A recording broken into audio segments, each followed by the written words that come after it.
اسرائیل نے ایران کے مختلف حصوں میں شہری انفراسٹرکچر پر حملے کیے ہیں۔ شمالی تہران میں ڈرون حملے کرکے پانی کی لائن تباہ کر دی۔ پانی کی لائن ٹوٹنے سے پورا علاقہ پانی میں ڈوب گیا۔ گھروں میں بھی داخل۔ جنوبی ایران میں قدرتی گیس پروسیسنگ کرنے والی 2 ریفائنریز بھی تباہ کر دیں۔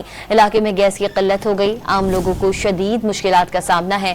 تہران میں ایندھن کے کئی ڈپو پر حملے سے تیل کی قلت پیدا ہو گئی۔ پیٹرول پمپس پر گاڑیوں کی قطاریں دکھائی دینے لگیں۔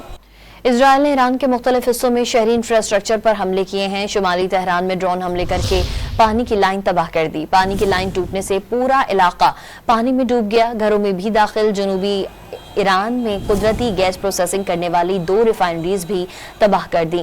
علاقے میں گیس کی قلت ہو گئی۔ عام لوگوں کو شدید مشکلات کا سامنا ہے۔ تہران میں ایندھن کے کئی ڈپو پر حملے سے تیل کی قلت پیدا ہو گئی۔ پیٹرول پمپس پر گاڑیوں کی قطاریں دکھائی دینے لگیں۔